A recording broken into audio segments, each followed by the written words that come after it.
So I got up pretty late, which is common for me. I managed to get down to the shop.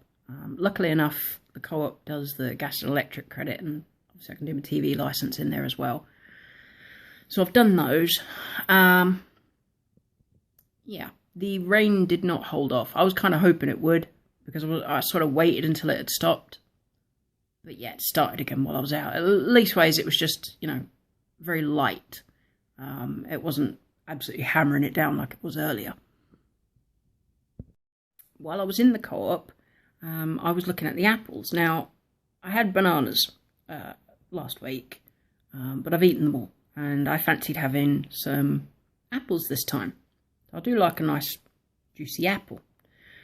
The only problem is their prices. Now, I looked at the packaged ones, and they have like 3 apples in a package, and they want like £1.25 for it. And I'm like, that's ridiculous. The only other packet apples they had was a 6-pack of Braeburn apples that were nearly £2 in price, but one of them was bruised, and it was the only packet there. So that shot that one out of the window. Other than that, they've only got a 6-pack of Pink Ladies, which I like Pink Lady apples, but they want £3 for them, and I'm like, go away. So I thought, oh, I'll have a look at the loose ones.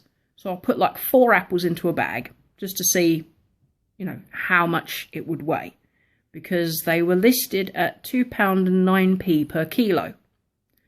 Those 4 apples came to almost 2 kilos. So they would have wanted to charge me £4.18 just for 4 apples. And I'm like, that is ridiculous. It's insane. It really is. So I ended up coming away with no fruit, which is a bummer. Also, here's another little thing that was kind of annoying. I walked past a woman with, her young son. And I mean, he must have been about, 15 or so. And they had an empty basket, and he was swinging it side to side, and it hit my trolley. My little trolley that I pull along behind me. And obviously, as you do, if you feel a bump, you automatically turn around and say, oh, sorry. Well, the woman said, oh, did you just hit that lady with the basket? And she was like, oh, I'm so terribly sorry about that. And then I heard the lad go, well, it was her fault. I thought, how's it my fault that you're swinging your basket backwards and forwards like a 5-year-old child? I mean, seriously, kids have absolutely zero respect in this country nowadays. None.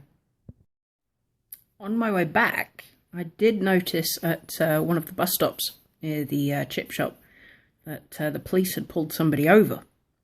I don't know what was going on, but yeah, there was a cop car there. So it's obviously not good for somebody.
Thought he saw himself on there. I thought he saw another cat. That's funny.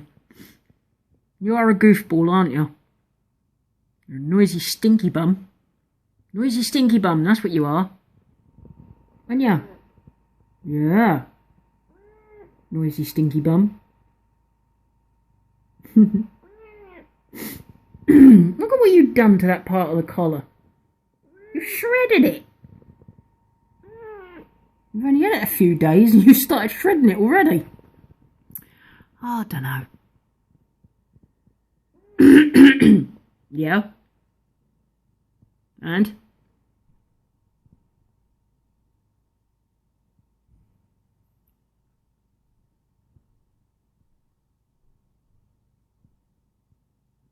Huh. 11 at night, and the neighbours upstairs just got somebody knocking on the door. Unusual. Yes, it is unusual, my darling.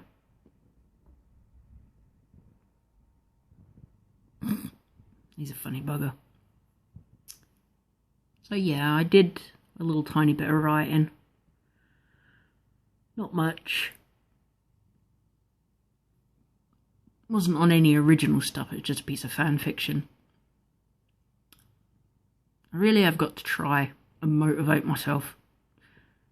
I mean, I've got quite a few open projects in regards to writing. I mean, obviously there's a vampire one that I've got. There's one that's supposed to be full of kink.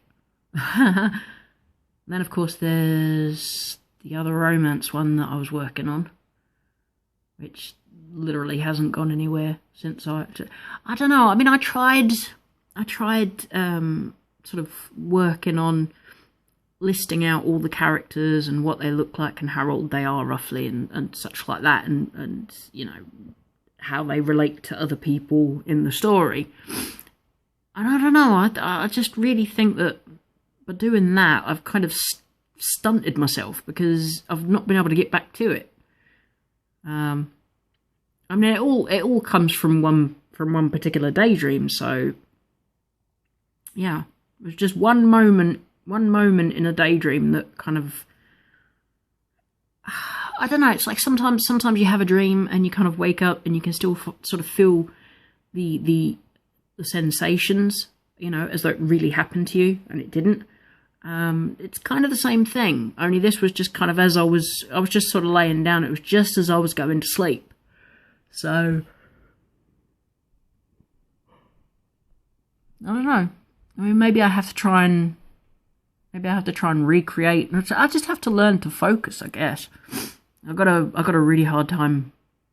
I find I can focus on certain things and then I'll just kind of lose interest after a while, and then I'll end up on something else. I don't know why I do it. I haven't the foggiest, but it's been that way all my life. So yeah, it's one of those things I was born with. And I haven't a freaking clue how to control it. Because it would be really handy if I could. Yeah.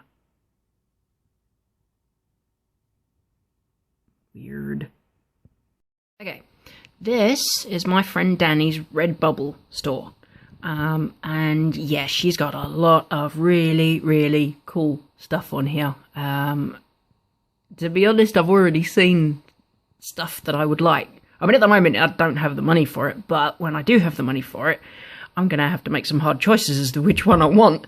I mean, obviously, I absolutely love sort of, you know, aquatic, you know, seahorses and things like that. But yeah, you can get these designs in literally on anything you can think of, pretty much. Yeah, like I said, I've seen lots and lots and lots that I wish I had the money for right now, but I don't. I mean, there's what? A t-shirt, there's a scarf, there's a mug, there's... yeah. I mean, if I was able to afford it, there's even a duvet set that I would get.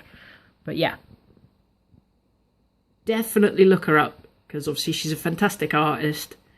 And she actually does, you know, I mean, she doesn't just do stuff here. She does, you know, sort of regular kind of commissions and stuff. So yeah, definitely look her up.